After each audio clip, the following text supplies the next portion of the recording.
पाकिस्तान के prime minister Anwarul हक काकड़, उन्होंने एक स्टेटमेंट ये दिया कि मैं पाकिस्तान इंडिया से 300 लड़ाइयां लड़ेगा। अगर 30 मरतबा पाकिस्तान पे ये जंग थोपी जाएगी, हम 300 मरतबा लड़ने के लिए तैयार हैं। जो हमारे काकड़ साहब हैं, तो उन्होंने तो कहा है कि हमें तो जरूरत ही नहीं इंडिया के साथ क्रिकेट खेलने की, हम तो जंग लड़ेंगे, बल्कि हम 300 जंग लड़ेंगे हम। उन्होंने तो मोदी साहब और जो अमित शाह साहब है उनका नाम लेकर ललकारा है सर। और क्या वाकई में पाकिस्तान की पब्लिक 300 जंगें लड़ने के लिए तैयार है, और वो भी इंडिया के साथ, जबकि इस टाइम पे हम भूख के साथ जंग लड़ रहे हैं। और देखिए इस किस्म की बावली बातें कर रहे हैं। एक तरफ नवाज शरीफ साहब को लाया जा रहा है कि भारत के साथ टर्म्स ठीक करने, दूसरी तरफ भी ऐसी ऐसी स्टेटमेंट दे रहे हैं कि मुझे भी शक हो रहा है कि आपकी तरह के इन्होंने कहीं इमरान खान वाला पाउडर तो नहीं ले लिया। या कुछ लोग ये कहेंगे भाई जंगे जो सी हैं वो इकॉनमी से नहीं जज्बे से लड़ी जाती हैं, तो फिर शायद इसका फिर ये मतलब ओ भाई जज्बे से लड़ी जाती हैं। ये जो लोग मिसालें देते हैं पुराने जमानों की, मेरे भाई, अगर वहां से एक बंदा तलवार लेके निकलता था, यहाँ से भी एक बंदा तलवार लेके निकलता था, दोनों के पास असला एक तरह का होता था। अब यहाँ से आप तलवार लेके निकला है, 100 बंदे भी, एक बंदा उधर खड़ा हो जाए क्लैशनकोव वाला, तो वो 100 को मार देगा। अब पाकिस्तान भारत के लिए कोई विषय नहीं रह गया है।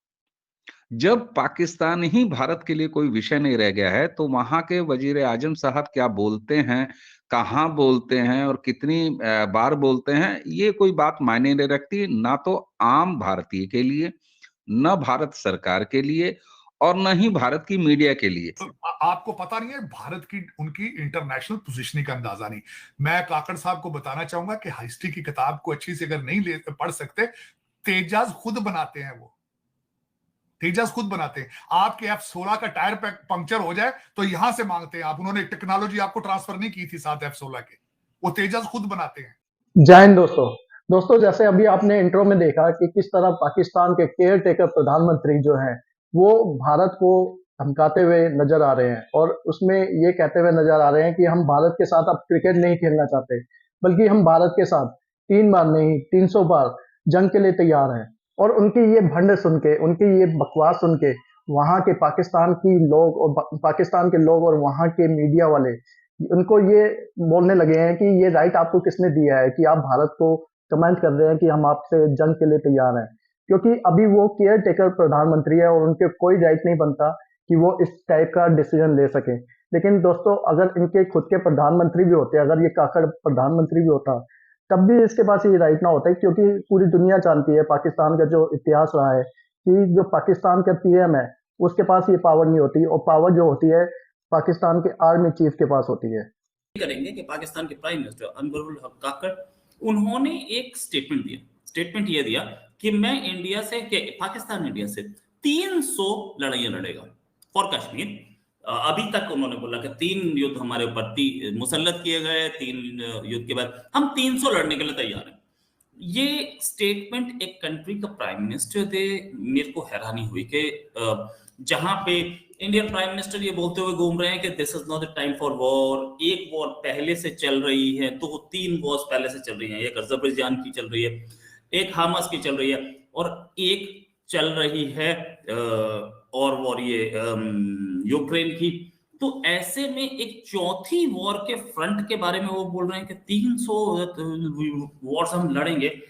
बड़ा बचकाना सा स्टेटमेंट। लेकिन आपके प्राइम मिनिस्टर को क्या प्राइम मिनिस्टर रेजिडेंस में ही रह रहे होंगे? आरजू जी, बहुत बहुत स्वागत आपका हमारे शो में। आपके प्राइम मिनिस्टर रेजिडेंस में ही रह रहे होंगे, कहीं वो इमरान खान का रखा हुआ कोई पाउडर तो नहीं सूंघ लिया इन्होंने? सबसे पहले तो बहुत शुक्रिया रोहित जी कि आपने इनवाइट किया, थैंक यू सो मच। जी ऐसा होता है ना कि कभी कोई आम आदमी, आम सिटीजन की बात कर रही हूँ, वो वैसे ही रोड पे चला जा रहा हो, चलो गोलगप्पे खा लेता हूँ जाकर, तो रास्ते में उसे कोई मिल जाए, वो क्या आज से तुम प्राइम मिनिस्टर हो, तो उसकी यही हालत होती है जो अनवरुल हक काकड़ साहब की है। वो बावले हो गए, उनकी समझ में नहीं आ रहा मैं करूं तो क्या करूं। और भारत को यकीनन, या भारत की गवर्नमेंट को यकीनन कहना चाहिए कि काकड़ साहब भारत प्राइम मिनिस्टर तो बन ही गए ना, चाहे केयर टेकर ही हो, लेकिन प्राइम मिनिस्टर कहला रहे हैं। तो मेरा ख्याल है कि जो इंडियन गवर्नमेंट है उसको कहना चाहिए, आ जाओ जी, बिस्मिल्लाह करो, पहली जंग स्टार्ट करो, बाकी की क्या कहना चाहिए 300 कंप्लीट हो जाएंगे। तो देखिए इस किस्म की बावली बातें कर रहे हैं। एक तरफ नवाज शरीफ साहब को लाया जा रहा है कि भारत के साथ टर्म्स ठीक करने, दूसरी तरफ भी ऐसी ऐसी स्टेटमेंट दे रहे हैं कि मुझे भी शक हो रहा है कि आपकी तरह के इन्होंने कहीं इमरान खान वाला पाउडर तो नहीं ले लिया है, लेकिन खैर मुझे लग रहा है कि क्वांटिटी ज्यादा हो गई है, सिर्फ इसलिए कि नए नए हो सकते हैं, नए नए हो ना खान साहब की तरह, उन्हें पता नहीं है कि कितना लेना है, कितनी ज्यादा quantity? ले गए, ज्यादा सुन गए। तो इनको यहाँ पे भी कोई सीरियसली नहीं लेता। मैं आपको एक बात बताऊं कि इन्हें पाकिस्तान में भी केयर टेकर प्राइम मिनिस्टर को कोई सीरियसली नहीं लेता। तो इसलिए आप लोग भी बिल्कुल भी परेशान ना हो, एकदम चिंता मत करें, इनकी बातों को बस सुने और दूसरे कान से निकाल दें, बल्कि एंजॉय किया करें। यहाँ पर भी लोग हैरान है कि क्या बात कर रहे हैं, मतलब जो 4 जंगे लड़ी थी उसी में हार के बैठे हुए हैं और अब कान पकड़ेंगे, दोबारा नहीं करेंगे, और ये 300 जंगे कश्मीर के ऊपर लड़ेंगे।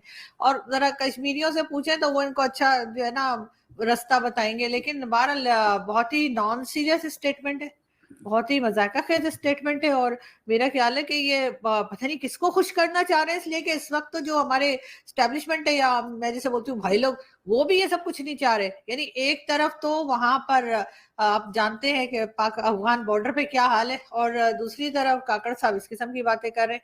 ये तो खुद स्टैब्लिशमेंट के बंदे हैं, स्टैब्लिशमेंट को उनको समझाना चाहिए कि भैया क्या बोल रहे हो, अगर इतनी हिम्मत है तो जरा 1-2 जंगे वहां भी करके देख लें अफगानिस्तान में भी, और यहाँ तो कोई चांस नहीं है, इनकी बातें बस सुनी जाइए, ये ऐसी बातें करते हैं। सर, जो हमारे काकड़ साहब हैं, तो उन्होंने तो कहा है कि हमें तो जरूरत ही नहीं इंडिया के साथ क्रिकेट खेलने की, हम तो जंग लड़ेंगे, बल्कि हम 300 जंग लड़ेंगे हम। उन्होंने तो मोदी साहब और जो अमित शाह साहब है उनका नाम लेकर ललकारा है सर। काकड़ साहब, सबसे पहले तो मैं हैरान हूं।